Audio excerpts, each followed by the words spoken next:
Ya, bismillahirrahmanirrahim. Assalamualaikum warahmatullahi wabarakatuh. Eh, Kali ini kita akan belajar tentang desain science research, ya. Eh, itu adalah salah satu metode atau metodologi yang cocok untuk penelitian di bidang IT, ya. Oke, sebelum kita lanjutkan, jika berkenan, mohon menekan tombol subscribe, like, dan share. Semoga bermanfaat untuk semuanya. Baik, nah sekarang kita masuk ke materi, ya, design science research. Jadi saya sudah cukup lama mengajar di bidang IT, ya, dan dalam diskusi dengan sesama dosen atau sesama tim peneliti, ya, sesama anggota suatu lab riset gitu ya, kelompok riset, itu sering sekali terjadi diskusi yang alot, terutama mengenai apakah ketika kita membuat sesuatu, gitu ya, apakah ketika kita sekedar membuat sesuatu, misalnya kalau IT itu misalnya bikin sistem informasi gitu ya, apakah ketika kita membuat sistem informasi itu adalah sebuah riset? Jadi apakah ketika kita membuat sebuah sistem informasi itu adalah sebuah riset? Nah, jadi membuat sesuatu itu riset bukan sih? Mungkin diskusinya coba kita ambil contoh yang lebih simpel, ya. Misal ada seseorang bernama X, ya, lalu dia melakukan suatu aktivitas membuat kue bolu.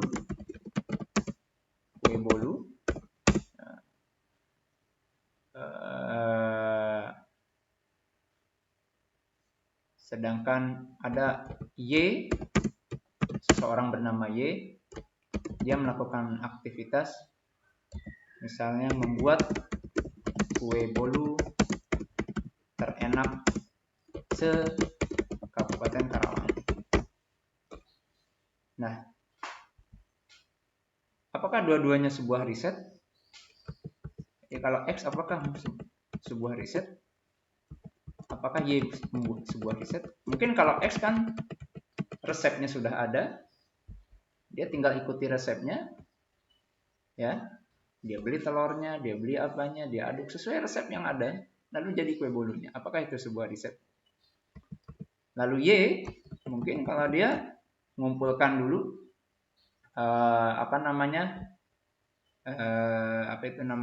resep-resep dari toko-toko kue bolu se-Kabupaten Karawang. Misal dapat 5 resep, lalu kemudian dia buat masing-masing resep jadi kue bolu. Ada 5 kue bolu, lalu kemudian 5-5-nya diuji coba dengan cara mengundang misalnya 100 orang responden untuk nyobain, lalu dihitung bolu yang mana yang paling banyak dibilang terenak. Mungkin itulah yang terenak. Mana yang riset? Mungkin Anda bisa merasakan nih, mana yang riset. Nah itu, jadi makanya kadang ada suatu ungkapan, just building something is not a research. Jadi kalau cuma bikin sesuatu itu belum tentu riset, kan riset.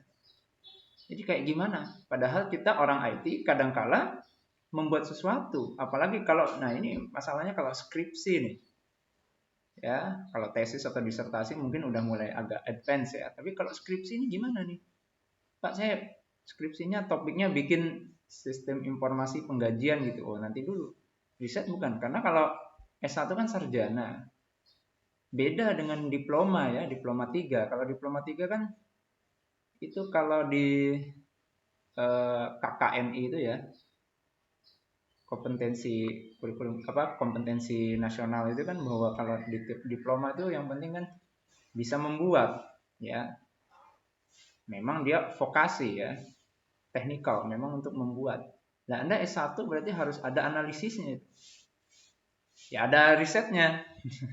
Nah, ini gimana membuat sistem penggajian untuk PTX gitu misalnya, PT ABC misalnya. Itu riset bukan? Nah, ini kan jadi perdebatan nih. Sebuah riset enggak? Nah, maka saya coba bahas desain and riset. Jadi mungkin ini solusi dari pertanyaan kita nih. Jadi membuat sesuatu riset bukan sih? Ya, kalau mau jadi riset bagaimana? Gitu ya. Oke. Desain and riset. Apa itu desain? Nah, makna desain dalam materi ini bukan berarti desain secara umum yang Anda paham, ya. Tapi mungkin banyak definisi desain yang bertebaran di sana, ya. Dari orang seni mungkin, ya. Dari orang bahasa mungkin ada. Cuma ini saya ambil definisi desain dari sebuah paper, ya, sebuah karya tulis ilmiah yang di bidang sistem informasi nih. Dunia IT juga, tulisannya Papers et al. Tahun 2007. Nah, menurut dia desain adalah the act, ya, suatu action, suatu tindakan, creating, membuat, an explicitly applicable solution to a problem. Jadi membuat solusi secara eksplisit yang applicable untuk suatu masalah. Jadi membuat solusi suatu masalah. Creating. Oke. Coba kita lihat definisi lain. Ya, ini creating solution to a problem. Coba. Ini Hefner and Chatterjee 2010, ya.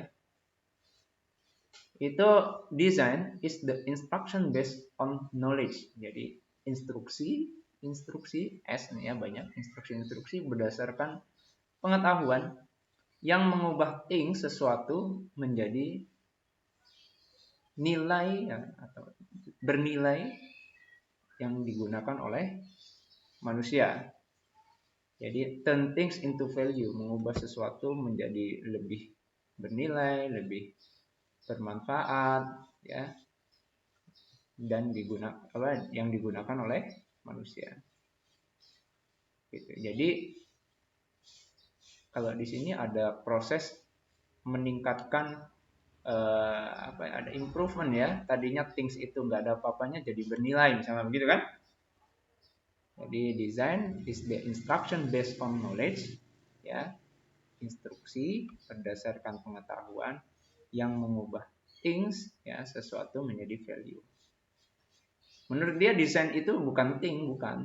Desain itu instruction untuk mengubah thing itu menjadi sesuatu. Contohnya gini. Ini dari IT juga, ya, maka cocok. Ini kita ambil contoh, misalnya source code itu adalah desain. Sedangkan source code yang sudah compiled, sudah jadi exit, gitu ya, executable file, itu adalah thing, gitu ya. Source code adalah design, compile code adalah thing.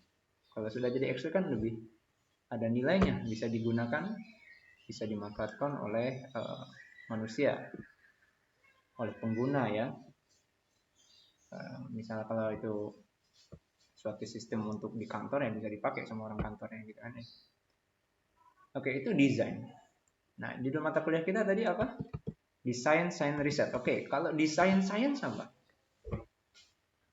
Ya, kalau desain science itu, ini saya ambil dari dari Wieringa, ya, dari Wieringa 2014, masih baru ini. Dia bilang design science is the design.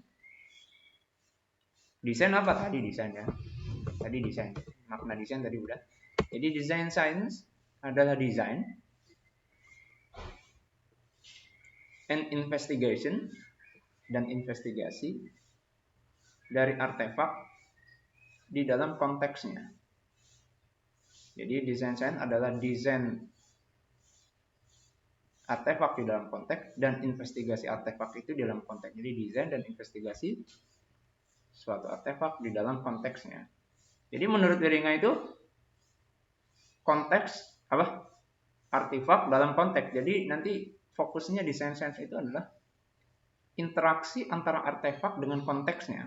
Di mana interaksi itu in order to bertujuan untuk meningkatkan sesuatu di dalam konteks, ya, meningkatkan konteksnya. Kalau meningkatkan improve berarti memberi nilai tambah, ya kan, dalam konteksnya.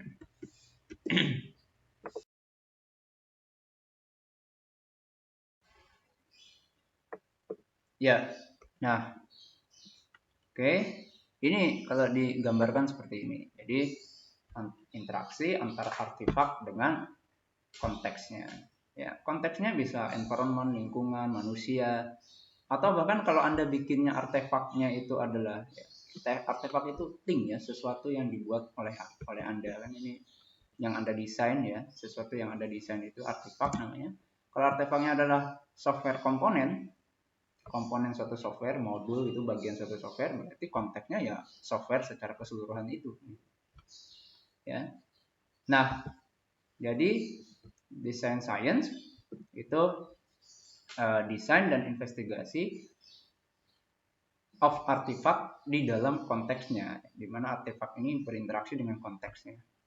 Ya, bukan berdiri sendiri pembahasannya ya. In order to improve something in the context. Jadi harus improve something in the context. Baru disebut design science. Nah, nggak semuanya jadi artefak sih. Jadi kayak people ya, value, desire, fear ya, goal. Ya. Itu semuanya tadi apa? Orang gitu ya. Values, desire, keinginan gitu ya, hasrat gitu ya. Fear, rasa takut itu nggak bisa jadi artefak. Itu adalah sesuatu yang ada di dalam konteks ya. Ya. Jadi ada di dalam konteks. Atau mungkin ada di dalam artefak yang sedang kita buat. Jadi itu given sifatnya, given bagi peneliti ya. Jadi Anda nggak bisa mendesainnya ya. Jadi itu adalah given. Jadi sebagai bagian dari problem konteks ya. Oke, nah artefak yang sudah didesain itu berinteraksi. Tentu saja artefak yang kita desain itu apa namanya ya berarti cocok untuk konteksnya pada saat itu. Jadi makanya tadi harus artefak in konteks. Jadi interaksi antara artefak dengan konteksnya. Ketika konteksnya beda, maka artefaknya mungkin interaksinya berbeda lagi. Ya, belum tentu cocok dan belum tentu mengatasi masalah dalam konteks yang lain itu ya. Jadi ini benar-benar artefak dan konteksnya. Jadi itu nggak bisa dipisahkan. Oke, sekarang coba kita lihat yang lain. Tadi kan apa namanya? Desain science adalah desain ya. Desain dan investigasi artefak. Jadi desain dan investigasi artefak di dalam konteksnya. Untuk improve something di dalam konteks. Nah, kalau menurut Hefner dan Chatterjee, design science adalah create ya, dan evaluasi. Kalau tadi investigasi ya, ini evaluasi sama saja. IT artefak ini lebih jelas lagi, artefaknya adalah IT artefak. Intended to, kalau tadi improve konteks gitu ya. Kalau ini lebih spesifik lagi, to solve problem. Untuk mengatasi masalah, untuk mengatasi masalah organisasi yang sudah diidentifikasi. Ya. Nah, jadi design science adalah create and evaluasi, membuat dan mengevaluasi IT artefak yang diperuntukkan, jadi IT artifact yang diperuntukkan to solve organizational problem. Nah, IT artifact itu apa saja? Ada 5, ada namanya construct, itu berupa vocabulary, kamus gitu ya, atau berupa simbol, atau artefak yang termasuk kelompok model, itu berupa abstraksi ya, atau representasi, atau model sistem maksudnya misalnya ya. Lalu ada metode ya, misalnya algoritma atau praktis ya, SOP atau apa gitu ya. Lalu bisa berupa instantiation ya, sistem yang diimplementasikan ya, atau prototype system misalnya. Sebentar ya. Nah, dan yang terakhir adalah better design theory. Jadi ya teori yang lebih baik. Oke, ini definisi design science, create and evaluasi. Makanya kalau kuliah kita kan apa? Design science research. Jadi apa itu DSR atau design science research? Nah, design science research adalah paradigma riset yang mana desainer, atau mungkin lebih tepatnya boleh diganti juga researcher, peneliti, menjawab question yang relevan dengan human problem, ya, menjawab question terkait masalah dengan cara ya creation of innovative artifact. Jadi dengan cara, jadi mengatasi masalah, boleh dibilang gitu, dengan cara membuat artefak yang inovatif. Nah, ini inovatifnya saya merahin nih, harus inovatif. Jadi kalau nggak inovatif, bukan DSR, gitu ya. Dengan demikian berkontribusi, ya, memberi kontribusi ilmu baru, ya, new knowledge ke dalam keilmuan yang sudah ada. Gitu. Jadi riset paradigma yang mencoba menjawab pertanyaan terkait masalah tertentu ya, dengan cara membuat artefak yang inovatif ya, sekaligus juga berkontribusi memberi kontribusi ilmu baru terhadap keilmuan yang sudah ada ya. Kalau nggak inovatif, nggak DSR berarti. Kalau nggak memberi kontribusi pengetahuan baru, ilmu yang baru, nah berarti bukan DSR juga.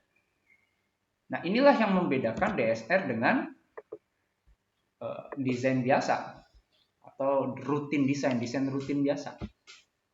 Yang termasuk rutin desain contohnya ya system building ya, system building membuat sesuatu. Ya.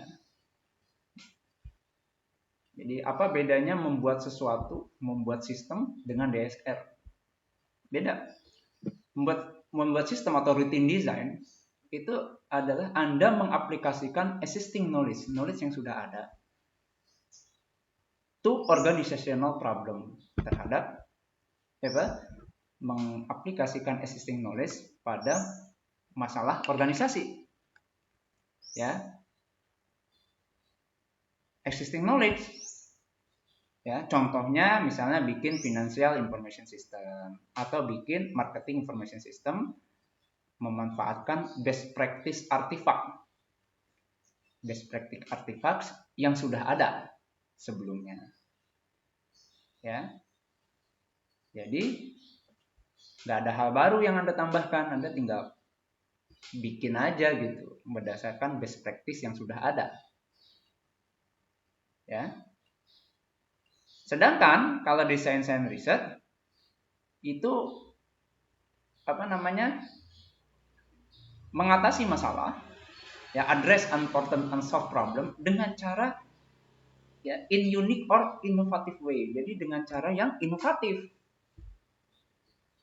Jadi harus ada inovasi, berarti ada hal baru gitu kan. Mungkin ya dengan cara yang lebih efektif atau lebih efisien. Jadi cara mengatasi masalahnya itu more efektif atau more efisien. Jadi inovatif. Ya. Jadi inti perbedaannya, kunci utama yang membedakan routine design ya, atau misalnya system building dengan desain research adalah ketika apakah Anda bisa mengidentifikasi adanya kontribusi terhadap basis pengetahuan yang sudah ada. Kalau nggak ada kontribusi apapun, Anda sekedar pakai apa yang sudah ada, pengetahuan yang sudah ada, Anda pakai, Anda aplikasikan di suatu organisasi, yaitu bukan DSR, ya, itu bukan DSR, gitu. Tapi kalau ada hal baru yang Anda tambahkan, Anda inovatif, atau Anda lebih efektif, lebih efisien, nah berarti baru boleh dibilang DSR. Kita ambil contoh. Apakah dalam proses pembuatan iPod itu ada, apakah dalam proses pembuatan iPod itu ada new knowledge, ada pengetahuan baru? Penting kita tanyakan ada pengetahuan baru atau enggak. Kenapa? Kalau ada berarti ada kemungkinan iPod creation adalah suatu proses DSR kan? Tapi kalau nggak ada berarti bukan kan? Jadi perhaps yes, perhaps no. Tergantung juga. Tergantung apa? It depends on whether apakah desainer Apple-nya, ya desainer di iPod itu kan buatan Apple ya. Apakah para desainernya, desainer-desainernya itu menemukan sesuatu yang baru? Apakah dia menemukan sesuatu yang baru?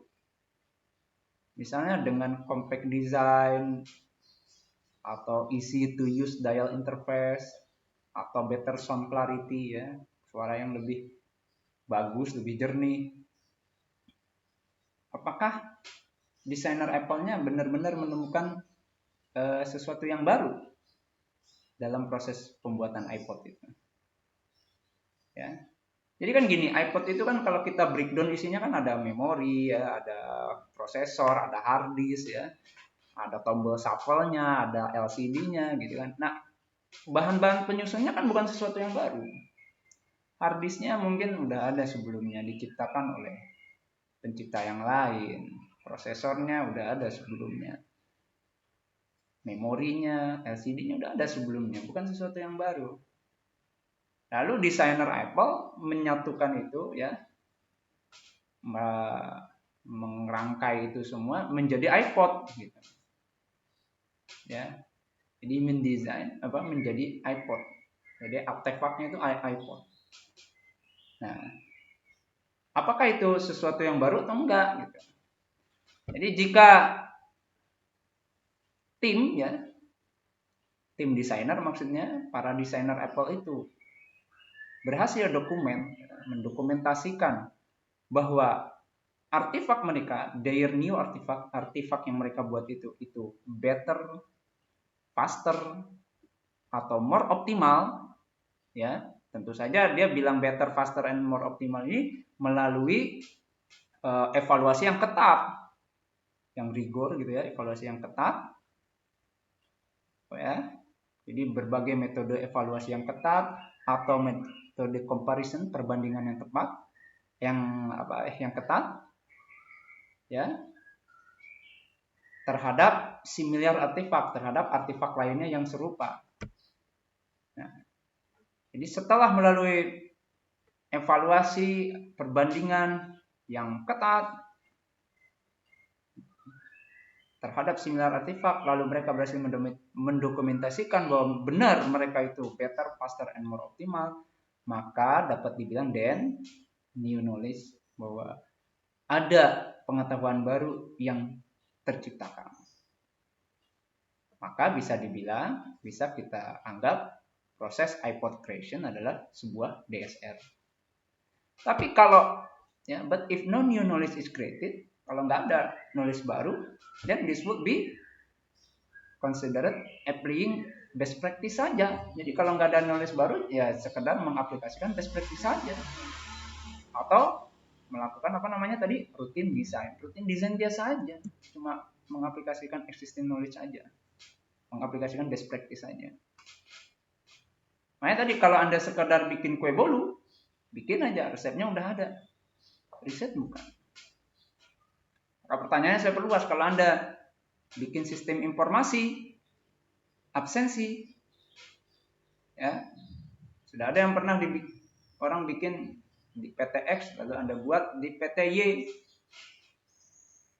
Niatnya cuma beda supaya beda judul sama temennya, jadi skripsi baru. Nah, itu riset bukan? Nah, coba Anda jawab sendiri. Baik. Oke, nah desain and riset frameworknya ya. Jadi kalau di buku lain, bukunya Reker itu ini gambar ini namanya desain and riset framework. Tapi ketika saya telusuri sampai si pembuatnya tuh Hefner ya, dalam papernya itu tahun 2007. Hefner malah nyebutnya design science research cycle. Oke lah, nggak masalah. Boleh kita bilang framework, cycle, sama aja. Maksudnya ini cara, kalau saya bilang cara, jadi design science research itu polanya kayak gini gitu. Bahwa sebuah design science research itu dikerjakan, itu akan ada 3 cycle yang terlibat. Ya, ada relevant cycle, yaitu ketika design and research berhubungan dengan environment-nya, dan ada rigor cycle ketika design and research berhubungan dengan knowledge base, ya, basis pengetahuan. Environment di sini tentu saja yaitu konteksnya tadi. Kalau di buku lain kan tadi nyebutnya konteks ya. Jadi kan kita bikin artefak yang terkait dengan konteksnya. Ya, nah dalam relevant cycle, jadi the relevant cycle menginisiasi, ya, cycle ini tuh yang menginisiasi design and research, yaitu ketika ada problem ditemukan di environment, ya, maka menginisiasi kita buat artefak untuk mengatasi that problem itu, atau apakah ada opportunities tertentu untuk kita menciptakan artefak tertentu gitu ya. Jadi asal muasalnya dari situ ya. Nah, berarti provide requirement. Nah, requirementnya apa saja ya, requirementnya ya. Nah, kebutuhannya apa saja sih untuk mengatasi problem itu, sekaligus juga acceptance kriterianya. Jadi kalau nanti udah jadi artefaknya, diterima jika berhasil begini, berhasil begitu, berhasil begitu. Kriterianya apa? Ya. Nah, relevant cycle ini kan berarti dari environment-nya kita dapat requirement gitu ya, termasuk juga acceptance kriterianya. Lalu kita lakukan proses desain, mendesain artefaknya udah jadi, ya setelah jadi ya dievaluasi dulu di dalam ya. Misalnya kalau kita buatnya di laboratorium udah jadi nih, dicoba di laboratorium, oke, kemudian kan dibuktikan di lapangan benar nggak berhasil kan, berarti ada failed testing ya, uji lapangan. Nah, makanya cycle dia dari sini dapat requirement, nanti dibalikin lagi artefaknya, balikin lagi ke lapangan untuk uji lapangan, berhasil nggak benar mengatasi masalah ya. Jadi apakah desain artefaknya berhasil mengimprove nggak the environment. Ingat tadi kata kuncinya di depan, berhasil improve nggak ya. Ya tentu saja diukur ya, bagaimana mengukur improvementnya ya, berhasil improve nggak. Nah kadang-kala mungkin ketika dibuat, kita sebagai peneliti ketika kita membuat di workshop kita, di dunia kerja kita, artefaknya kita evaluasi dengan alat ukur yang sudah kita dapat dengan benar, bagus. Pas di lapangan diuji mungkin berbeda, nggak sesuai harapan misalnya, itu kan bisa terjadi.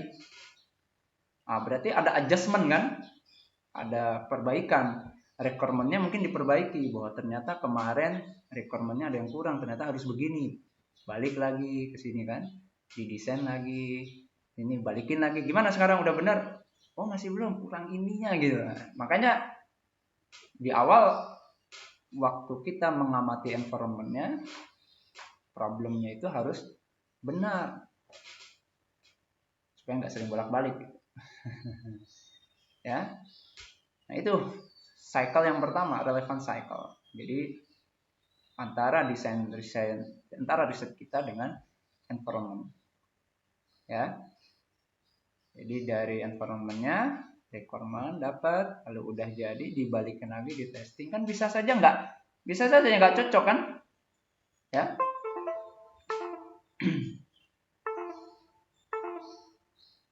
Jadi kan dari sini bisa ketahuan kalau setelah sorry ini berisik terus.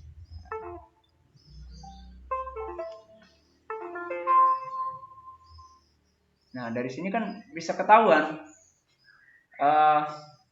setelah testing diuji di lapangan langsung, kita perlu cycle berikutnya nggak? Perlu uji berikutnya nggak gitu kan?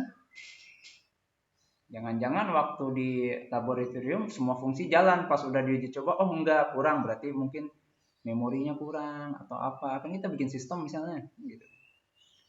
Baik, cycle yang kedua yang harus diperhatikan ketika melakukan DSR, Design and Research, adalah rigor cycle. Artinya bahwa dalam kita memproses membuat artifak sekaligus mengevaluasinya, itu harus berdasarkan pengetahuan yang sudah ada. Jadi harus rigor. Rigor tuh kalau Anda cari terjemahannya pakai Google Translate itu artinya apa ya? Kekakuan gitu. Nah, saya senangnya mungkin lebih tepatnya akurat. Karena dia rigor tuh sinonimnya adalah akurasi ya. Lebih akurat, tepat, mungkin mantap. Jadi harus berbasiskan pengetahuan yang sudah mantap gitu. Yang sudah akurat, yang tepat gitu.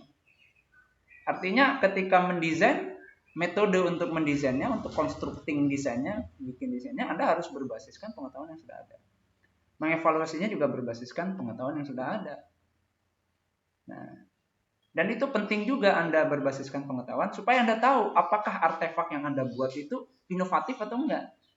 Jangan-jangan pas Anda baca di dokumen yang sudah ada, kan knowledge base ini bisa berupa scientific theory, ya, teori-teori yang sudah ada, atau expertise, pengalaman-pengalaman sebelumnya, atau meta artefak, yaitu artefak-artefak yang sebelumnya sudah ada, atau artefak-artefak yang akan kita pakai untuk menyusun artefak kita, kan bisa aja. Bikin mobil nih bannya dari mana, ini kan gitu. Nah, jangan-jangan udah pernah ada. Jadi makanya rigor cycle ini untuk ensure inovasi, untuk meyakinkan bahwa ada inovasi dalam DSR Anda. Buat artefak yang Anda desain benar-benar sebuah innovation.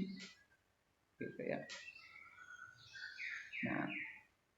Nah, ini tergantung skill Anda. Jadi sebuah desain riset itu rigornya ya, kekakuan, kekokohan, keakuratannya itu bisa dilihat dari skill Anda ketika menyeleksi atau mengaplikasikan appropriate teori yang benar, yang tepat, dan metode yang tepat saat mengkonstruk, saat membuat artefak, dan evaluating the artefak. Kan Anda nanti mengevaluasi juga.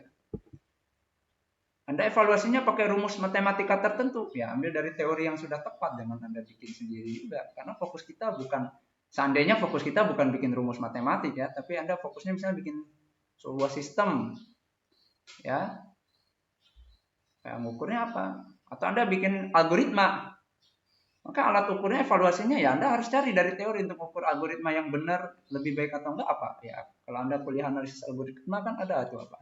Big O ya, nilai Big O ingat? ON ya, ON kuadrat apa nilai Big O. Ya itu bisa Anda gunakan untuk mengevaluasi. Misalnya sebagai contoh ya seperti itu. Ya. Nah, jadi dalam rigor cycle Anda grounding, berbasiskan pengetahuan untuk melihat apakah sudah ada atau belum, dan sekaligus juga untuk mendapatkan cara mengkonstruk atau cara meng-create, cara membuat artefak yang benar tuh kayak mana, dan cara mengevaluasinya tuh rumusnya yang benar kayak apa. Jadi supaya benar-benar proses Anda itu rigor, mantap gitu ya, akurat gitu ya, bukan rekaan, emang udah ada basis teorinya. Nah kalau udah jadi kan Anda berarti Anda sudah pastikan saya inovasi, saya sesuatu yang baru. Nah itu kan berarti bisa menambah, balik lagi kan cycle, siklik, bolak-balik nih. Berarti balik lagi, tadi dari sini Anda dapat sesuatu, sekarang apa yang sudah Anda buat, balik lagi ke sana, yaitu berarti Anda menambah pengetahuan baru. Bahwa sekarang tuh ada algoritma baru loh, ini buatan saya. Kan gitu. Jadi dalam rigor cycle sekaligus Anda menambahkan ke knowledge base, ya, ke basis pengetahuan yang sudah ada, apa yang Anda buat. Ya, karena Anda kan sudah pastikan bahwa Anda berinovasi, ada sesuatu yang baru. Itu cycle yang kedua. Nah, cycle yang ketiga yang di tengah ini, yang tadi sebenarnya sudah kita singgung berkali-kali, internal design cycle. Ya, inilah inti utamanya, ya, jantungnya DSR, ya. Di mana requirement-nya dapat dari relevant cycle, lalu alat untuk mengukurnya atau alat metode untuk membuatnya, metode untuk mengukurnya, ya kan di sini ada evaluasinya, ya. Itu didapat dari rigor cycle. Nah, di dalam ini kita ngapain, ya? Berulang-ulang mendesain jadi artefaknya, lalu dievaluasi. Oh, ternyata ada input dari relevant cycle bahwa setelah di testing ternyata masih harus ada yang diubah, desain ulang lagi, gitu, berulang-ulang. Bahkan tanpa input hasil file testing pun sebenarnya di sini bisa berulang-ulang. Karena dalam proses kita mendesain artefak kan kadang-kala kita membuat misalnya 5 variasi mana yang terbaik. Ada proses evaluasi juga kadang-kala secara internal di kita saat mendesain. Gitu, ya. Makanya nanti kita akan belajar bahwa desain science research itu sebenarnya sebuah search proses pencarian artefak terbaik dari semua kemungkinan yang ada. Ya kan kita bikin artefak nih, gini ya, gini ya, kalau gini gimana gitu. Itu kan cycle juga. Yang ini coba nggak benerin dulu sebelum Anda lempar ke lapangan, ke environment Anda misalnya. Ya. Jadi ada 3 cycle, ya. Paham, ya? Jadi frameworknya begini dalam melakukan DSR. Selain itu juga ada guideline-nya, ya. Hefner dan Chatterjee tahun 2010 di bukunya ada guideline-nya. Sebenarnya guideline ini dibuat Hefner dan kawan-kawan, Hefner dan beberapa penulis lainnya, kalau nggak salah ada 4 orang, tahun 2004, ya. Ada papernya, terus di bukunya yang 2010 ditampilkan lagi. Saya ambil yang 2010. Kenapa? Karena yang di 2004 tulisannya agak pecah-pecah, kurang bagus gitu masukin PowerPoint. Tapi aslinya itu muncul tahun 2004 guideline ini, ya. Jadi bahwa sebuah DSR, guideline pertama, ya, panduan yang pertama bahwa DSR itu membuat artefak. Jadi DSR itu mass produce, ya, harus menghasilkan artefak yang viable, yang kalau saya sih viable itu bisa digunakan lama, gitu, ya. Viable, ya. Viable. Nah, kita cari terjemahan apa viable? Viable, ya, viable.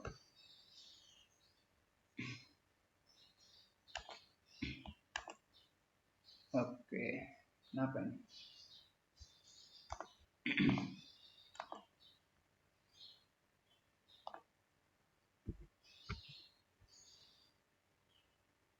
Dapat berjalan terus, dapat hidup terus, ya gitu. Ya, dapat bertahan, sama tadi definisi saya.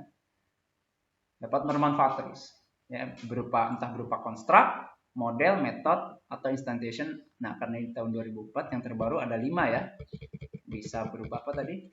Konstruk, model, metode, instantiation, dan better design theory.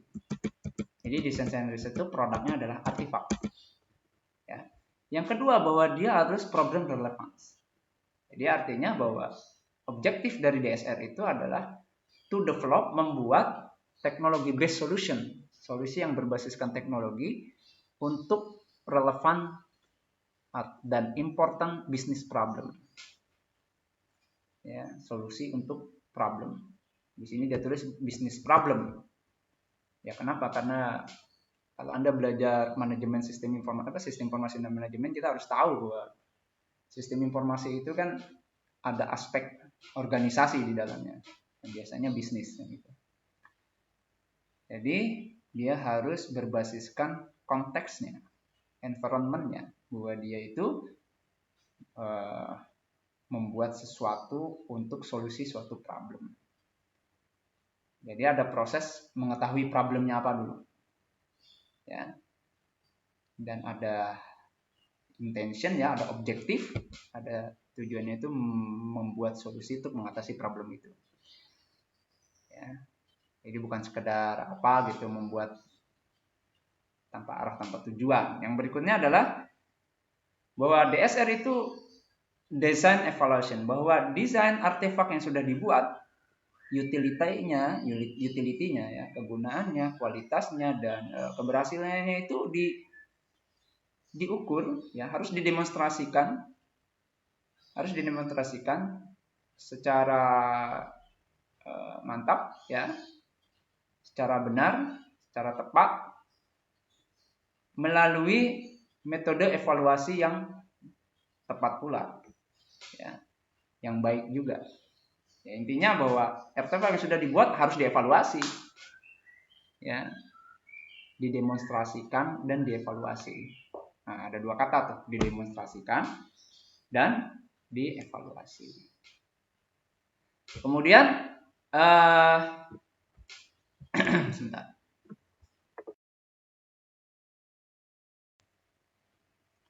Ya, jadi hasil dari desain Anda, artefak Anda harus didemonstrasikan dengan tepat dan dievaluasi dengan tepat juga, gitu ya.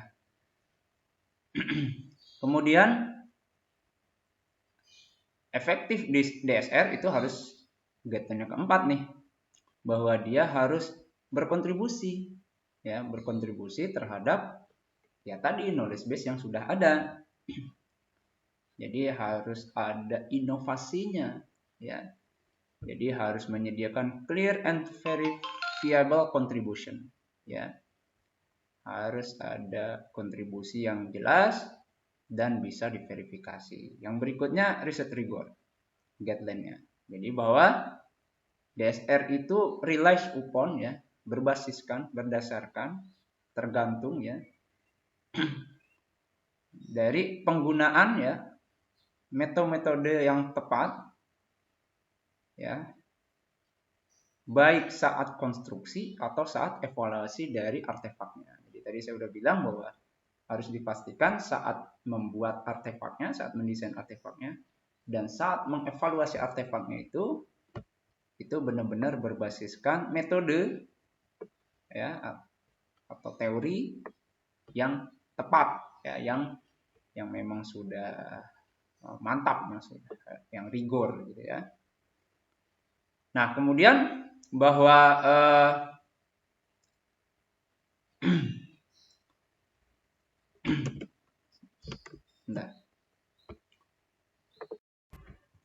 ya, sorry sambil batuk-batuk jadi banyak pause-nya ini. Ya, setelah riset rigor, guideline berikutnya adalah bahwa desain proses dalam DSR itu, desainnya itu adalah sebuah search proses. Jadi sebenarnya kita kan mencari artefak yang optimal, ya, yang terbaik, ya, dari segala kemungkinan artefak yang bisa kita buat, kan gitu. Kan dia sebenarnya search proses gitu. Kadang-kala nggak sekali bikin artefak langsung benar, kan gitu. Apalagi kan setelah jadi dievaluasi dulu, bahkan setelah lolos evaluasi, ketika ditesting ke lapangannya, terus ternyata ada yang harus diperbaiki, kan bisa terjadi. Jadi sebuah search proses, ya. Jadi harus dipahami bahwa design and research adalah sebetulnya adalah sebagai sebuah search proses. Search apa? Artefak yang paling tepat, yang paling optimal, ya, untuk apa? Untuk mengatasi problem tadi, ya, yang di awal tadi. Nah, jadi the search for an effective artifact, ya, itu membutuhkan utilizing available means, ya, means yang tersedia, means ini tool, ya, tool yang tersedia, to reach desired end, ya, to reach desired end, while sambil satisfying law in the problem environment. Ini ada 3 kata yang unik nih, means, end, dan law. Jadi kalau saya kasih contohnya gini, misalnya environmentnya adalah bahwa kita ingin bikin reliable, secure, gitu ya, dan responsive sistem infrastruktur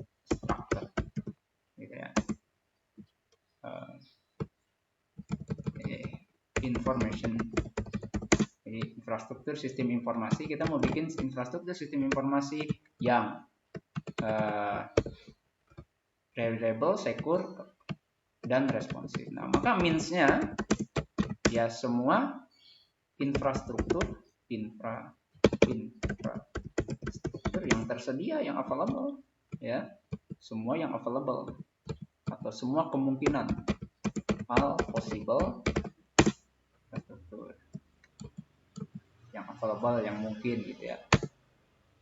Kemudian ends-nya ya kegunaannya, bahwa dia bermanfaat, utility-nya.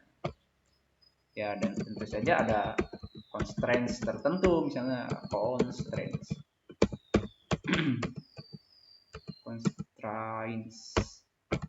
tertentu, ya, bahwa harus batasannya begini, begitu, dan seterusnya. Nah, dengan sambil mempertimbangkan apa tadi? Laws-nya. Tadi apa? Utilizing available mean yang tersedia untuk mencapai desired end, ya. Tujuannya apa? While satisfying, sementara memenuhi atau law di sini misalnya cost-nya, ya, and benefit-nya gitu kan gitu, seperti itu. Jadi pada akhirnya kan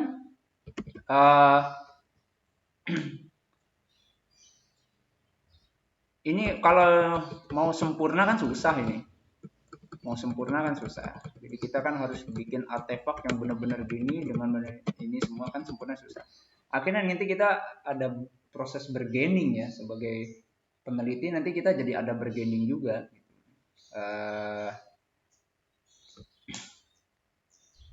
Pada ujungnya yang kita cari adalah satisfaction. Jadi kalau udah merasa cukup, sudah puas ya sudah. Mungkin belum tentu itu adalah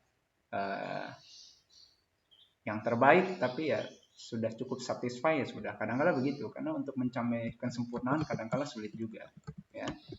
Nah itu di science itu adalah DSR itu adalah desainnya itu adalah sebuah search process, gitu ya. Dan terakhir guideline-nya bahwa hasil dari DSR harus dikomunikasikan, disebarluaskan, ya, disebarluaskan ke audiens, baik audiens yang teknologi oriented ataupun yang manajemen oriented. Sebarkan semua, sebarkan, di-share semua, disebarkan. Ya. Buat apa? Supaya tahu bahwa ada knowledge baru. Bahwa ada knowledge baru yang ditambahkan dalam basis knowledge yang sudah ada. Bahwa Anda tuh bikin yang baru, yang inovatif, supaya nggak ada lagi yang bikin yang serupa, kan begitu. Kan tadi salah satu syarat DSR bahwa dia innovation dan menambah new knowledge, kan gitu. Ya harus dikomunikasikan, kalau enggak gimana orang tahu bahwa ada yang baru ini, kan gitu. Nah, jadi kalau ini kita bikin kalimat kan gini, bahwa DSR itu adalah membuat artefak yang digunakan untuk mengatasi menjadi solusi mengatasi masalah. Saya ulanglah kalimatnya. DSR itu adalah membuat artefak yang menjadi solusi terhadap suatu masalah yang relevan, di mana dia juga harus dievaluasi, dan artefak yang berhasil dibuat itu juga harus menjadi kontribusi bagi basis pengetahuan yang sudah ada, dan harus dipastikan bahwa dia tuh benar-benar dibuat dan dievaluasi dengan metode atau teori yang tepat, ya, dan proses pembuatannya, proses mendapatkan artefak tersebut adalah sebuah search proses, ya, dan hasilnya harus dikomunikasikan ke halayak, ke semua. Jadi ini guideline-nya bahwa kita melakukan DSR. Nah, kalau Anda perhatikan tadi kita baru dapat apa? Ada guideline, ya, panduannya gini bahwa DSR itu harus gini, harus gini, harus gitu. Dan tadi ada kerangka kerja bahwa sebuah DSR itu kerangka kerjanya gini, bahwa ada hubungan dengan environment, dengan knowledge gini. Jadi ada kerangka kerja, ada guideline, ada panduan.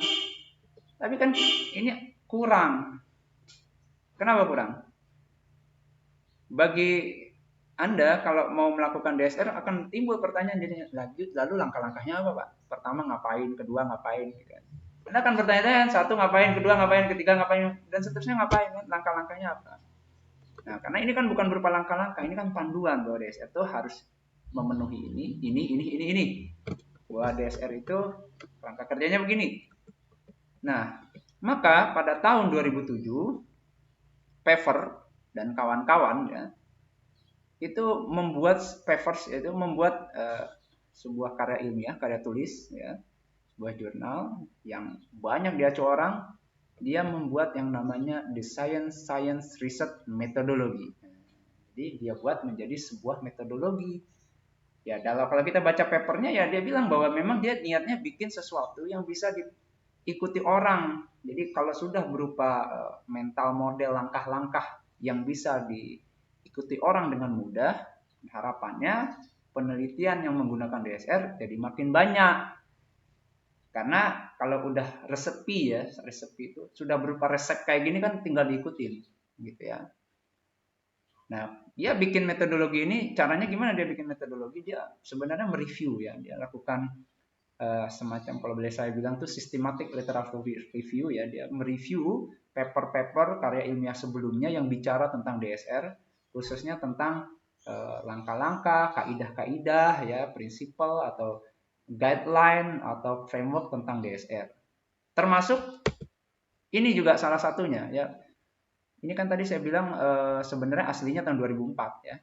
Sedangkan si metodologi ini dibuat tahun berapa? 2007 ya.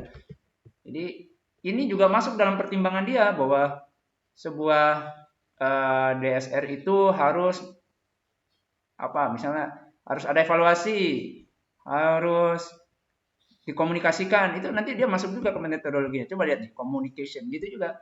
Jadi sebenarnya ketika dia menyusun DSRM ini, Design and Research Methodology ini, dia melakukan literatur, systematic literature review, kalau nggak salah dari 7 buah paper ya, dari 7 karya ilmiah lain yang sebelumnya sudah ada tentang DSR. Dari situ dia rangkum bahwa ternyata pertama harus langkahnya yaitu identify problem and motivate. Ini langkah pertama. Langkah kedua ketika melakukan DSR, define objective of solution. Langkah ketiga, design and development. Yang keempat, demonstrasi.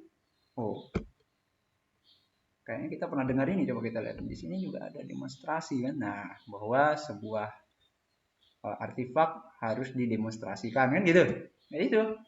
Lalu ada evaluasi, tadi kita sudah dengar juga di paper lain kan ya, bahwa harus dievaluasi. Ya, seperti itu. Jadi memang ketika dia menyusun ini sebenarnya dia mensintesa, dia melakukan sintesis dari beberapa paper sebelumnya. Nggak ini saja sih, nggak paper ini saja, ada 7 paper dia sintesa. Jadi saya ulangi, ada langkah pertama, identify problem and motivation, define objective, design and development, demonstration, evaluation, and communication. Jadi untuk melakukan DSR, metodologinya gini langkah-langkahnya. Nah, dia bilang entry point-nya, jalan masuknya, kalau saya gampang sih latar belakang, kalau kita ya mungkin ya latar belakang kita mulai melakukan DSRM itu mungkin ada banyak cara pintu masuknya. Ada yang problem centered, artinya ketika karena kebetulan ada problem lalu kita melakukan design and research, atau objective centered solution, atau design and development centered initiation, atau client atau context initiative. Jadi entry point-nya, jalan masuknya, atau kalau gampangnya saya bilang sih latar belakangnya kita melakukan ini tuh ada banyak cara ya. Nanti saya beri contoh lah ya. Tapi sequence langkah-langkahnya ini ada 6. Coba satu-satu. Langkah pertama, problem identification dan motivation. Ini sih ngapain? Ya Anda mendefinisikan research problem. Problemnya apa? Emang ada masalah apa di environment-nya? Di konteksnya ada masalah apa? Ya. Ada masalah apa? Nah, lalu Anda justify solusinya gimana? Jadi solusinya gini. Ya, define problem, lalu Anda beri alternative solution, oke, berarti solusinya begini ya. Lalu Anda justify, ya, Anda yakinkan how important the solution. Jadi Anda yakinkan bahwa solusi yang Anda tawarkan ini benar-benar penting, ya, benar-benar. Jadi harus Jadi Anda show the importance of the solution. Jadi Anda tunjukkan bahwa solusinya penting. Solusi ini penting, harus dilakukan. Kalau masalahnya kompleks, maka masalahnya bisa di-automate, ya, dipecah-pecah sehingga bisa jelas terlihat, sehingga solusi yang ditawarkan bisa mengatasi semuanya, ya. Jadi Anda harus justify temukan masalahnya, lalu justify the solutionnya. Solutionnya harus Anda berikan dan Anda tunjukkan bahwa penting solusi ini, ya, how importance, ya. Nah, langkah pertama ini, jadi resource required for this activity itu adalah knowledge of the state of the problem, jadi pengetahuan Anda terhadap problem, dan the importance of its solution, dan pentingnya solusi tersebut. Anda temukan masalahnya X, maka solusinya tuh Y. Anda tunjukkan bahwa ini begitu penting untuk mengatasi masalah X karena kenapa. Ya. Jadi kenapa justifying penting? Jadi it memotivasi peneliti dan audiensnya, ya, pembacanya, bahwa research pembacanya to pursue, untuk mengejar atau segera mendapatkan solusi tersebut dan menerima hasilnya. Dan sekaligus juga untuk dapat memahami apa sih jalan pikirnya si peneliti dalam hal ini. Jadi itu langkah pertama, Anda jelaskan riset problemnya dan solusinya. Lalu Anda kaitkan sedemikian sehingga Anda show how important the solution, gitu ya. Langkah kedua dari DSRM adalah definisikan objektif, tujuan dari solusi tersebut. Ya. Jadi yang visible dan possible. Jadi, infer the objective, ya. Anda infer, ya, temukan objektif dari solusi untuk problem tersebut, yang possible dan visible. Jadi solusinya yang mungkin ini. Tentu saja yang visible, artinya visible itu ya bisa dilakukan, gitu ya. Nah, solusi tersebut bisa berupa kuantitatif, sesuatu yang kuantitatif, ya. Jadi misalnya oke, tadinya prosesornya kecepatannya sekian gigahertz, maka solusinya kita harus tingkatkan kecepatannya menjadi 5 gigahertz. Wah, ini masalahnya ternyata memori cepat penuh, atau misalnya memori eksternal, maksudnya hard disk misalnya, secondary storage-nya cepat penuh. Oke, kita harus siapkan yang 2000 terabyte. Berapa 2000 terabyte? Di atas terabyte. Jadi bisa kuantitatif, jadi ada angkanya jelas berapa, yang menunjukkan bahwa dia better than current one, lebih baik dari yang sebelumnya. Atau bisa kualitatif, ya, sebuah kalimat, ya, rangkaian kalimat yang misalnya yang intinya deskripsi bagaimana artefak yang nanti itu, yang new artefak itu bisa mengatasi problem yang belum ada, not hitherto, yang belum pernah, kebetulan belum pernah dibuat atau belum pernah diatasi, ya, yang belum pernah ada. Jadi Anda jelaskan secara kualitatif bahwa begini loh bos, nanti yang kami buat itu akan menjembatani dua sistem ini menjadi satu, sehingga komunikasi antara dua sistem ini menjadi lebih cepat dan tidak ada redundansi data, misalnya begitu. Jadi description, jadi bisa kuantitatif atau kualitatif. Nah, tentu saja objektif atau tujuan dari tersebut harus diinfer, ya, harus Anda dapatkan secara rasional dari problemnya apa, maka solusinya apa, objektifnya apa, jangan kemana-mana, ya. Resource required, jadi hal yang dibutuhkan agar Anda bisa menulis bagian ini adalah pengetahuan terhadap problem dan current solution. Jadi kalau memang sudah ada sebelumnya, misalnya sudah pernah ada solusi sebelumnya, ya, dan tingkat keberhasilan solusi yang sudah ada sebelumnya. Kalau memang ada, kalau nggak ada ya sudah, gitu ya.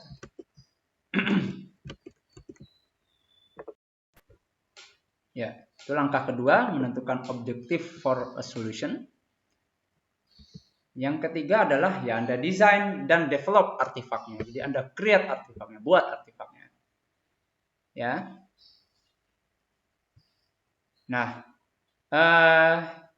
tentu saja dalam hal ini Anda jelaskan fungsionalitasnya, fungsinya apa saja, arsitekturnya bagaimana, ya. Anda tuliskan dulu itunya, fungsionalitinya bagaimana, arsitekturnya bagaimana, baru Anda buat ya aktual artefaknya. Gini, Anda buat. Ya, maksudnya sebelum dibuat Anda jelaskan dulu artefaknya, nanti fungsinya kira-kira begini, arsitekturnya begini, baru Anda buat, gitu ya. Nah, itu dalam design and development. Langkah keempat, Anda demonstrasikan, ya. Jadi, Anda demonstrasikan bagaimana artefak yang sudah jadi tersebut to solve the problem. Ya, boleh one or more instance, jadi satu atau lebih problem yang ada. Nah, ini bisa menggunakan eksperimen ya, atau simulation, atau studi kasus, atau pembuktian matematik, atau bagaimana. Pokoknya Anda demonstrasikan. Gini, oh berhasil, tunjukkan gitu. Gimana artefak tersebut ketika dihadapkan pada masalah yang tadi kita temukan, gitu ya. Nah, setelah didemonstrasikan, baru dievaluasi. Jadi gimana tadi? Amati, observe, dan ukur. Ya kan tadi didemonstrasikan. Nah, ukur gimana nih jadinya? How well, seberapa baik artefak mengatasi masalah tersebut. Support a solution. Ya, menjadi solusi bagi masalah tersebut. Seberapa baik? Ya, diukur. Ya, mungkin aktivitas ini yang kelima ini, langkah kelima ini ya termasuk di dalamnya membandingkan antara tujuan dengan hasil ya, actual observed result. Jadi dengan hasil faktanya setelah didemonstrasikan gimana? Gitu ya. Ya, jadi Anda bandingkan. Tujuannya kan tadi begini. Ternyata gimana hasilnya gitu kan? Nah, bisa Anda pakai relevan metrik perhitungan tertentu atau teknik-teknik analisis tertentu ya. Jadi pokoknya Anda bandingkan dengan objektif yang tadi sudah ada di aktivitas 2. Bagaimana selisihnya? Dan bagaimana dengan ya. Termasuk juga bisa kuantitatif performance Anda ukur. Ya. Misalnya apakah jumlah produksinya meningkat atau ada client feedback tertentu. Bisa Anda menggunakan survei, lalu hasil surveinya gimana, seberapa banyak yang bilang puas, satisfyingnya gimana, atau pakai simulasi tertentu, evaluasi. Ya, alat ukurnya banyak sih.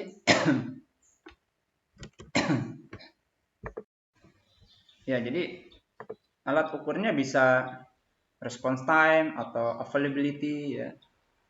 Pokoknya apapun asalkan punya ya basis yang kuat, Anda bisa gunakan sebagai alat ukur untuk mengevaluasi. Ya ingat aja di paper yang lain bahwa dibilang mengevaluasinya harus berbasiskan teori atau metode yang rigor ya, yang sudah tepat, yang sudah jadi, yang sudah teruji ya. Jangan asal-asalan. Setelah didemonstrasikan, dievaluasi, kemudian ya. Oke, sebentar. Sebelum saya lanjut, ini. Setelah dievaluasi, Anda bisa memutuskan ya decide apakah balik lagi ke langkah 3. Langkah 3 ngapain sih tadi? Bikin ulang. Ya, atau lanjut. Ya. Makanya sebenarnya gambarnya dari papers itu siklik sebenarnya. Ya dia karena kan dia mensintesa dari paper-paper lain, dan kita lihat dari papernya si Hefner ini kan dia siklik kan, bahwa ada proses kemungkinan setelah dari diuji di lapangan diperbaiki kan artefaknya kan begitu. Nah ini juga pola pikirnya sama juga. Jadi setelah evaluasi lihat ini ada panah ke sini, bisa ada kemungkinan balik lagi ke tahap desain. Atau lebih jauh lagi, mundur lagi ke tahap define objektif. Setelah dievaluasi ya, seberapa efektif, seberapa efisien, loh ternyata kurang tepat ini. Oh, berarti objektifnya salah nih. Kita waktu menentukan objektif di depan salah, perbaiki misalnya. Atau oh iya, ini kurang ini aja. Kurang nambah memori aja misalnya, desain ulang gitu. Jadi bisa mundur lagi balik ke sini. gitu ya, bisa mundur lagi balik ke sini. Ya, jadi dari langkah 5 kita bisa decide, memutuskan apakah iterate back, balik lagi, mengiterasi lagi, balik ke aktivitas 3 untuk mengimprove, meningkatkan artefak kita, effectiveness the artifact. Ya, atau lanjut ke tahap terakhir yaitu communication. Ya. Misalnya memang ada kekurangan tapi biarlah itu nanti jadi riset berikutnya misalnya. Kalau Anda rasa cukup ya udah. Jadi misalnya kalau ada improvement itu Anda berikan pada project berikutnya silakan. Anda lanjut aja ke langkah ke-6 yaitu communication. Ya,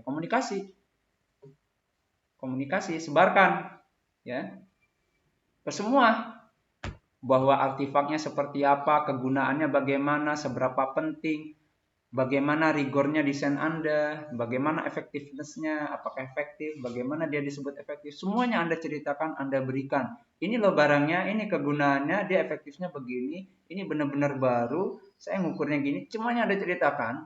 Ya, biasanya ya lewat publikasi, scholarly, publikasi ilmiah ya, bisa berupa conference atau jurnal atau gimana ya.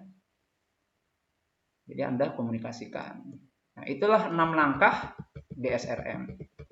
Problem identification, define the objective, design and development, demonstrasi, ya, evaluasi, lalu komunikasi. Nanti dari komunikasi sebenarnya Anda bisa balik lagi, desain ulang, gitu ya, setelah dikomunikasikan ke langkah 3 di sini. Duh, sebentar. Kenapa bisa dibalik lagi? Ya mungkin setelah di conference ada masukan baru dari peneliti lain. Wah itu sebenarnya bisa loh gini. Ah, Anda desain ulang. Misalnya kan begitu. Ya seperti itu ya. Kadang-kala kan kalau kita conference internasional itu riset kita masih bisa berubah ketika ada masukan dari peserta conference kan gitu. Nah kita langsung ke contoh aja. Contoh penerapan penggunaan DSRM. Ini saya ambil salah satu contoh sebuah penelitian yang boleh dibilang temanya adalah SIP based voice and video over IP software. Jadi SIP itu kalau nggak salah session initiation protocol. Ini digunakan untuk internet teleponi ya. Internet teleponi itu adalah voice over internet. Jadi ketika voice melewati internet, telepon internet gitu ya. Internet teleponi. Nah, kemudian tahun 2001 Internet to Consortium ya, konsorsium internet dunia itu ingin mengeksplorasi video over internet protokol ya. Jadi bisa nggak kalau video juga lewat internet protokol. Kalau voice udah jalan, itu namanya internet teleponi. Anda cari apa itu internet teleponi. Tapi kalau video bisa nggak gitu? Tahun 2001 nih ya, kalau sekarang kan udah. Tahun 2001 bisa nggak? Gimana caranya? Nah, hal ini ya membuat adanya sebuah penelitian. Coba yuk, intinya ada seseorang dengan timnya, ya coba ya kita jawab tantangan kita apa namanya, coba yuk kita buat, coba yuk kita desain, kita buat sebuah untuk memungkinkan bahwa video bisa lewat internet protokol gitu. Bisa lewat IP.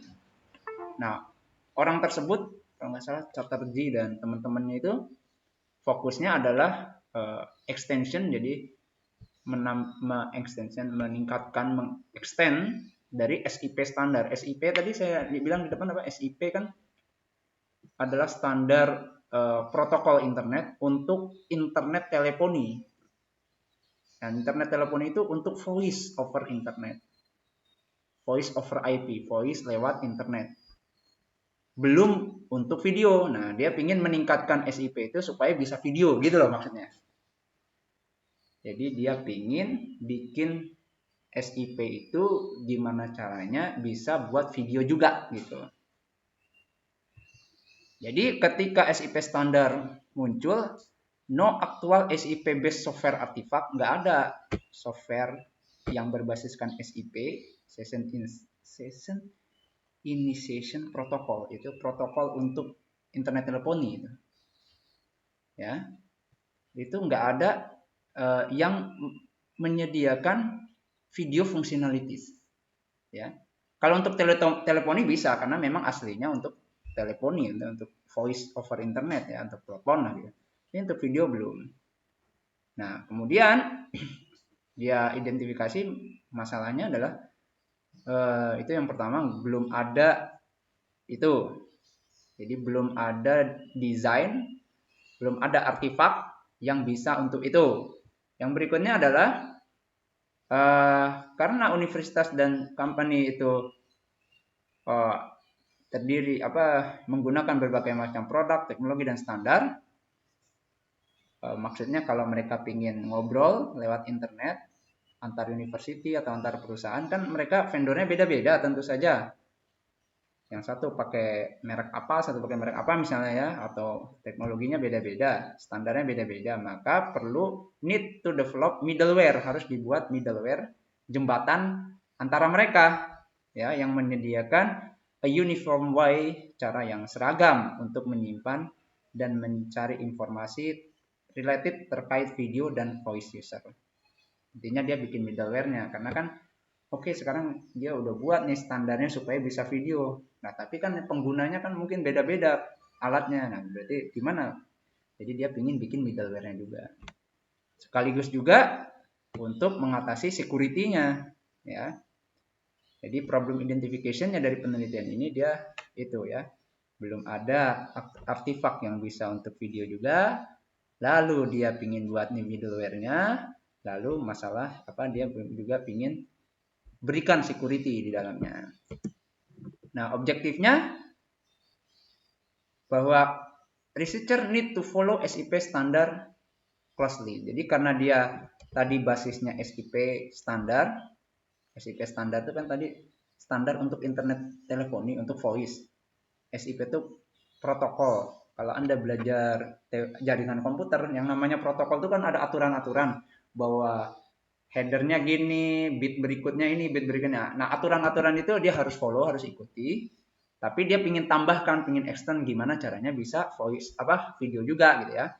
Second, bahwa kedua, the performance of artifact could not be allowed to overwhelm, tidak memberatkan typical desktop computer of the time. Jadi yang kedua, tujuannya dari solusi tersebut, bahwa solusi tersebut kalau bisa tidak memberatkan, apapun nanti yang dia buat, tidak memberatkan komputer desktop kebanyakan pada umumnya.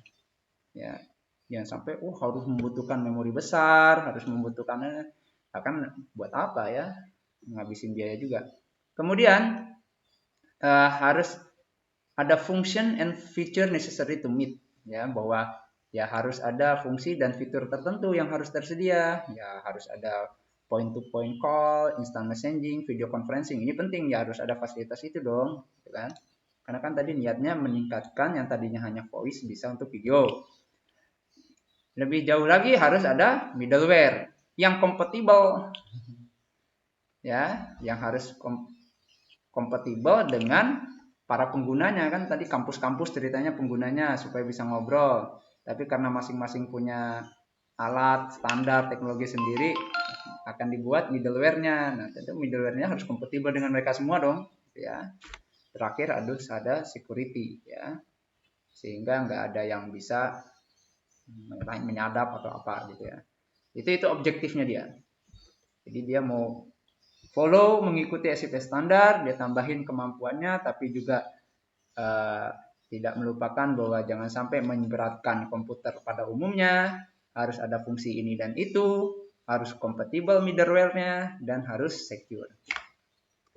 Lalu dia buat deh. Dia buat itu software-nya. Cara buatnya ya dia menggunakan IS Development Research Project biasa. Mungkin Anda mikir SDLC gitu ya, waterfall, jadi dia buat softwarenya itu. Kan dia mau buat apa ini? SIP based voice and video over IP software. Dia ingin bikin software ya. Dia buat softwarenya. Dia buat ya ikutin cara pembuatan software pada umumnya gimana ya. Pertama kan dimulai dari requirement gathering. Ya, analisis kebutuhan bahasa Indonesianya kan biasanya kan kebutuhan, ya ngobrol dengan user gitu kan. Potensial user ngobrol ya. Lalu wawancara lah apa gitu kan, lalu requirement documentation, didokumentasikan kebutuhannya apa saja ya, lalu didetailkan jadi technical arsitektur. Kan kalau Anda pakai waterfall apa, requirement lalu kemudian nanti ada desainnya gitu kan ya gitu ya. Nah lalu ya udah, the software was developed, dibuat ya, dibuatnya berbasiskan computer science dan networking literatur ya, pakai program apa, program yang baik gimana, ngompelnya gimana, itu kan teori-teori yang udah ada dalam computer science dan networking, karena ini kan network programming nih ya. Dibuat gitu ya, buatnya ngikutin ya AS development project biasa, gimana, ada requirement ada apa gitu ya, lalu dibuat, di coding lagi, jadi karena udah jadi lalu didemonstrasikan ya softwarenya jadi artefaknya ada SIP application dan directory middleware-nya gitu ya. Nah, diaplikasikan, didemonstrasikan ya. Nah, didemonstrasikan detailnya semua, kalau nggak salah ada Java, ada apa, dia demonstrasikan semua, lalu dievaluasi ya. Evaluasi, jadi artefak yang sudah jadi itu dia evaluasi, software yang berbasiskan SIP sehingga sekarang sudah bisa video over internet ya, dan juga middleware-nya bisa menjembatani semuanya dari manapun kalau memang alatnya beda, itu dievaluasi, diuji extensively ya, secara ekstensif ya, diuji apakah ada debugging atau apa ya within a closed group ya, grup tertutup. Nah, kemudian setelah itu next the application was shared with the entire internet to community, di-share ke semua community ya, untuk mereka masing-masing mencoba juga gimana. Nah, hasil uji cobanya penelitinya minta gimana call setup time-nya, gimana CPU usage-nya, end-to-end delay-nya gimana. Jadi diukur. Ya, kan tadi objektifnya gimana tadi? Salah satu objektifnya gampangnya gitu. Salah satu objektifnya apa? The performance of the artifact could not be allowed to, pokoknya nggak boleh memberatkan typical desktop komputer.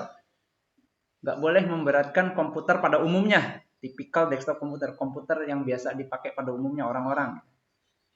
Ya, untuk mengukur bagaimana dia tahu nggak memberatkan ya, waktu evaluasi diukur apanya? CPU time-nya, beratin nggak?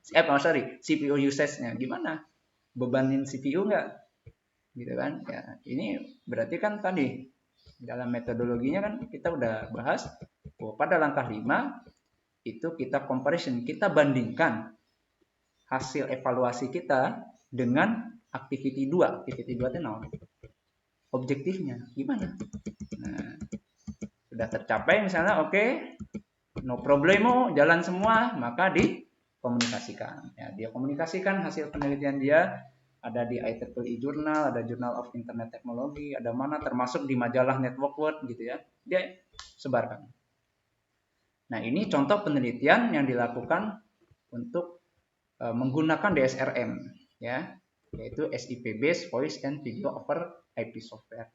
Jadi tadi dia bikin software ya yang sedemikian sehingga bisa agar suara dan video lewat internet. IP itu internet protokol ya. Kemudian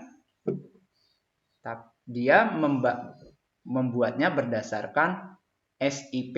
SIP ini adalah protokol untuk internet teleponi. Sebelumnya udah jalan well saja, baik-baik saja internet teleponi. Cuma masalahnya internet teleponi itu kan suara doang. Nah, dia extend, dia desain, bisa nggak untuk video juga? Gitu maksudnya ya. Paham ya? Nah, kalau kita lihat tadi, balik lagi sebentar. Jadi, kenapa dia bikin ini? Kan niatnya Ada problem? Nggak ada problem. Nggak ada problem sebenarnya. Kan gini, kalau kita latar belakang ceritanya kan tadi internet itu konsorsium internet itu wanted to explore, ingin mengeksplorasi tahun 2001 ya. Kalau sekarang 2020 kan udah obsolete, udah usang. Tapi ini cerita tahun 2001. Kita bayangkan masa lalu itu video lewat internet tuh sulit misalnya. Nah, konsorsium internet ingin mengeksplorasi gimana caranya video over IP itu internet protokol. Gimana caranya? Nah, ada peneliti yang nyobain, gimana kalau dengan cara kita meningkat berbasiskan SIP standar. Kita extend kemampuannya gitu. Gitu. Dia nggak ada masalah. Jadi dia pingin buat, ya udah gimana kalau saya desain gini. Makanya penelitian ini termasuk dalam ini. Jadi DSRM yang entry point-nya adalah Design and Development Centered Approach. Memang kalau entry-nya Design and Development Centered Approach itu adalah ketika entry point-nya atau kalau saya sih gampang, latar belakangnya dia mulai ngerjain itu gara-gara biasanya udah pernah ada artefak sebelumnya, tapi mungkin tapi kemampuannya kurang untuk atau ingin Anda tambahkan yang baru gitu. Atau misalnya belum pernah ada artefak untuk itu, maka saya ingin buat gitu. Ya. Jadinya base-nya biasanya artefak yang sudah ada ya. Oke. Sekarang kita lihat contoh yang lain. Ini kan ada 4 entry point di Design and Development Centered Approach. Jadi di sini. Ya. Jadi inti utamanya entry point-nya dia dari sisi mendesain artefaknya. Jadi waktu mikirin nih, waktu dia mulai riset, oke, ya udah gue bikin gue desain deh artefak baru atau standar baru yang mana gitu. Ya. Ini contoh lain. Ya. Contoh lain. Contoh lain sekarang yang problem centered approach. Kalau problem centered approach, ya entry point-nya gara-gara ada problem. Lalu kita gimana ngatasin problem itu? Ya, gimana ngatasin problem itu? Kalau yang tadi kan gitu, jadi pingin mendesain dan membuat voice and video conferencing melalui internet, udah gitu. Pingin buat gitu aja, cuma karena pingin aja gitu, pingin buat aja gitu, nggak ada masalah apa-apa, gitu ya. Nah kalau ini ketika problem centered approach, ketika ada problem, jadi latar belakang utamanya entry point-nya adalah ketika ada problem. Contohnya misalnya ada penelitian the Catch Data Warehouse for Health Status Assessment. Jadi ada masalah di situ bahwa the lack of automated support ya. Gara-gara jadi data gathering untuk Catch ini sebuah lembaga urusannya kesehatan gitu ya. Itu labor intensif dan slow. Jadi masalahnya labor intensif, terlalu banyak menggunakan tenaga kerja dan lambat. Ya. Sehingga cost prohibitif gitu ya. Waduh, gimana nih caranya? Lambatnya. Oh, artinya the need for a more efficient automated data access. Oh, jadi harus bikin yang lebih efisien. Jadi ada masalah, masalahnya slow, lambat, ya bikin yang lebih efisien gitu. Jadi basis utamanya karena ada masalah. Ya. Atau ada juga yang objective centered solution. Kalau objective centered solution biasanya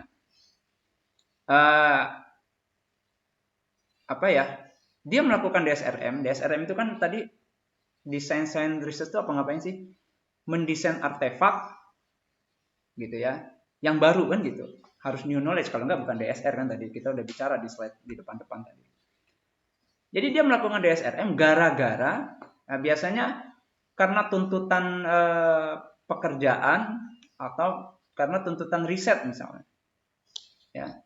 Jadi dia lagi melakukan riset A, tapi untuk melakukan riset A nggak ada ini nih, nggak ada ini, dan ini tuh harus dibikin dulu, ya. Jadi untuk mencapai tujuan suatu riset A harus dibikin ini dulu, ya akhirnya terpaksa lah bikin ini dulu, nah bikinnya pakai DSRM gitu. Ya, contoh penelitiannya misalnya ada a software use measure developed at MBA Technology. Jadi dia bikin alat ukur untuk software reuse. MBA Technology. MBA itu adalah MBA Technologies adalah sebuah medium size software developer di Ponix, ya. Medium size software developer yang spesialisasinya adalah development of business process dan operating system. Jadi dia MBA Teknologi itu software developer, spesialisasinya pembuatan bisnis proses dan operating system. Nah, perusahaan itu melakukan proses reuse secara high, jadi banyak melakukan proses reuse saat melakukan software development, ya. Jadi dengan cara ya menggunakan existing component dari yang dia punya.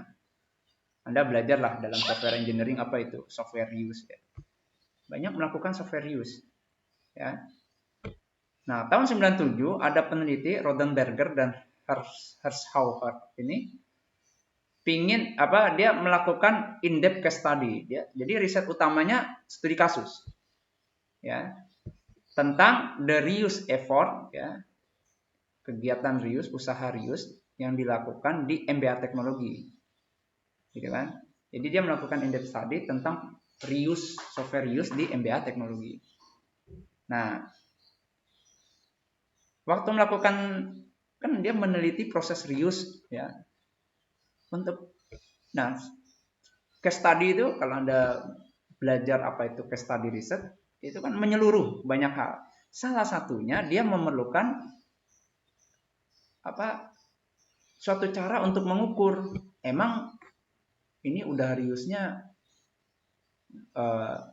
berapa tingkat reuse-nya. Jadi harus ada alat ukur untuk mengetahui reuse rate, ya. Untuk mengetahui reuse rate dari perusahaan itu. Jadi mengukur reuse, untuk mengukur software reuse, ya, di perusahaan tersebut. Paham nggak? Jadi dia melakukan case study riset itu kan in-depth, ini apalagi ya in-depth case study, berarti menyeluruh banyak, ada mungkin dokumen analisis, ada apa. Salah satunya dia harus mengukur emang gimana sih? Dia harus mengukur software reuse, tingkat software reuse, ya. Tingkat software reuse-nya emang berapa sih? Berarti dia harus punya alat ukur, measurement, alat ukur untuk mengukur, ya, untuk mengetahui tingkat software reuse di perusahaan itu. Maka dia cari-cari alat ukur untuk, ya, alat rumus atau apalah yang bisa digunakan untuk mengukur software reuse di suatu perusahaan besar. Nah, cilakanya existing reuse measure, alat yang digunakan untuk mengukur reuse yang sudah ada, yang available di dunia IS dan computer science, itu were not suitable. Jadi ternyata yang memang udah ada cara untuk mengukur software reuse, tapi ternyata katanya not suitable untuk mengukur reuse rate, ya, pada enterprise level. Yang udah ada hanya bisa pada high level. Dan itu pun, ya, and didn't define, dan tidak mendefinisikan secara spesifik, ya, for an application to actual project. Jadi alat ukurnya pun itu on a high level, ya,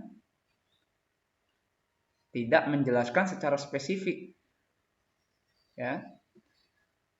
Jadi high level measure, mengukur dari high level, ya, gambaran yang lebih luas, sehingga perlu diputuskan gimana kalau mengukur lebih detail, misalnya how to assess and count modified component reuse, berapa banyak modified, berapa partial component reuse, berapa generated code, berapa multiple layer of abstraction, dan gitu. Yang detail-detail gimana mengukurnya, karena belum eksis, belum ada, maka saya buat, gitu.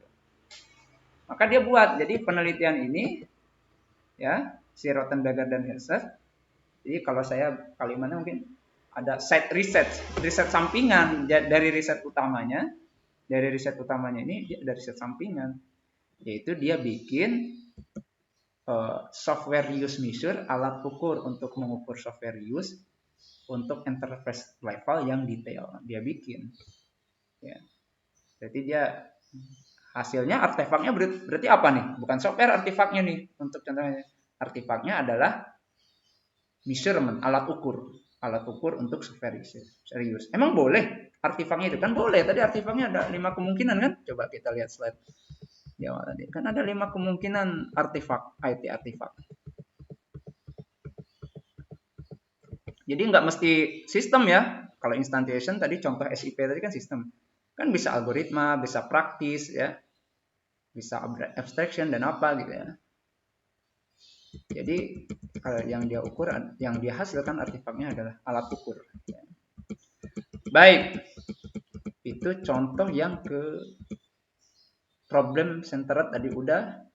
Kalau ini dia bikin sistem jelas, gara-gara ada problem slow dia bikin yang lebih efisien kan gitu. Lalu ini ada objective centered, ya tujuannya dia mau invest tadi, salah satunya harus mengukur, ternyata alat ukur yang ada di knowledge base selama ini belum cocok, ya terpaksa dia buat dulu kan. Jadi ada riset dia buat untuk software use ya. Dia bikin a software use measure. Jadi membuat alat ukur untuk software use ya. Yang terakhir ada entry point dari DSRM itu bisa client atau konteks ini. Jadi biasanya dari ini kaitannya dengan demonstrasi. Jadi dari klien udah ada baik-baik saja, lalu klien bilang gimana kalau begini, atau dari konteksnya gimana kalau begini. Ya, contoh aja lah. Ini ada developing a method of DGIA to generate ID for new application that customer value. Saya boleh cerita ini intinya kalau Anda baca ya papernya dia untuk bikin IS planning. Ya, IS planning. Jadi pada tahun 2000 DGIA itu suatu perusahaan, chairman-nya namanya PK Sivonen, itu mendekati salah satu penulis dari paper ini. Dia minta tolong ya to help mendefinisikan a portfolio of potential application. Jadi aplikasi yang potensial untuk dibuat di DGIA ya. To meet the need for financial services ya. Delivered by the next generation wireless device. Jadi intinya portfolio IS planning, ada perencanaan IS ini. Jadi kira-kira bikin sistem informasi apa saja ya nanti nextnya gitu. Nextnya apa gitu ya. Nah, researcher accept ya menerima invitation tersebut karena kebetulan dia juga bidang risetnya itu ya fit with his current research objective dengan riset dia sekarang ya itu dia waktu itu lagi to develop a method to support generation of idea of IS project ya. Nah, jadi dia bikin new conceptual method for IS planning. Jadi hasilnya ini berupa apa? Berupa metode. Artefaknya berarti apa nih dari riset ini? Metode ya. Boleh artefaknya metode? Boleh. Ingat tadi artefak ada 5. Sorry kalau bolak-balik nih biar Anda paham. Kalau ini artefaknya berupa metode. Ya, boleh. Berupa metode ya, dia berupa metode untuk IS planning. Ya. Oke. Ya. Jadi karena the client objective. Jadi karena permintaan klien adalah bikin portfolio of application, portfolio aplikasi yang akan dibuat berikutnya. Nah, jadi intinya kan gara-gara permintaan klien duluan, maka boleh dibilang ini a client initiative project. Jadi bisa juga, jadi peneliti ini kan melakukan DSRM, dia kan bikin artefak. Jadi kan desain science research bikin artefak yaitu IS planning method. Ya dia lakukan semua langkah ini. Ya, jadi artefaknya yaitu AS Planning Method, metode AS Planning buatan dia gitu kan ya. Kenapa dia buat itu? Gara-gara ada klien yang minta, tolong dong bikinin portofolio. Tolong dong bikinin portofolio. Nah, untuk bikin portofolio aplikasi apa saja yang akan dibuat ya next plan kan perencanaan. Gara-gara ada permintaan itu, waduh, gimana caranya saya bikin portofolio nih? Oh ya sudah, harus saya bikin dulu metode untuk AS planningnya gimana kan gitu. Jadi gara-gara ada permintaan itu, dia buatlah metode AS planningnya. Jadi ini client centered context initiative. Paham ya? Jadi itu adalah DSRM, Design and Research Methodology. Jadi ada 6 langkah dan entry point-nya latar belakangnya bisa banyak. Dan dari sekaligus tadi kita sudah pelajari bahwa artefaknya nggak melulu sebuah software. Cuma mungkin Anda kalau membuat software boleh-boleh aja. Maka kembali lagi ke pertanyaan di awal tadi kuliah kita. Jadi kalau bikin sesuatu riset bukan? Ya lihat dulu. Nah, sekarang Anda bisa lihat kan kata kuncinya bahwa harus gimana? Harus ada inovasi kan? Harus ngasih new knowledge. Harus ada pengetahuan baru. Ya, inovasinya kan bisa apa tadi? Bisa lebih efektif kah? Bisa lebih efisien kah? Pokoknya ada yang baru. Gitu ya. Kalau nggak ada kebaruan, maka bukan riset, bukan DSR. Apa? DSR, Design and Research, bukan. Tapi cuma desain rutin biasa aja, sistem building biasa aja. Ya. Maka bagi peneliti-peneliti yang terutama ini mahasiswa saya yang menonton materi ini, tolong dipikir-pikir skripsi Anda ini riset bukan? Apakah Anda ada inovasinya enggak? New knowledge enggak? Dan perhatikan kalau kita lihat contoh yang tadi ini, yang mana itu? Yang di depan, yang SIP ya. Yang SIP kan dia bikin software. Memang dia menggunakan IS development method itu dia gunakan ya. Mungkin saya coba nanti kita baca detail, Anda carilah papernya. Ya, taruhlah kata misalnya contohnya waterfall gitu. Mungkin dia pakai waterfall atau pakai apalah ya gitu, RUP atau pakai Scrum atau pakai apa.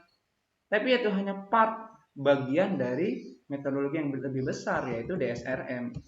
Ya. Itu DSRM. Jadi dia mungkin pakai agile atau pakai apanya di sini gitu. Atau dia pakai apa namanya? Yang sering Anda pakai kalau anak-anak S1 itu apa? Waterfall atau apa itu ya di sini. Hanya bagiannya. Saat mendesain atau membuat sistemnya aja. Padahal sebuah desain riset itu luas dari 1 sampai 6. Yang dimana yang terakhir Anda harus komunikasi, berarti harus Anda publikasikan. Bikin paper lah gitu ya. Oke. Paham tentang desain riset? Jadi sekarang Anda coba timbang-timbang kembali riset Anda itu apa? Yang Anda kerjakan ini sekedar building something, hanya bikin aja atau memang sebuah riset? Ya. Saya rasa sekian, semoga bermanfaat. Ini referensi dari saya. Jika ada pertanyaan, silahkan ditulis di channel ini. Assalamualaikum warahmatullahi wabarakatuh.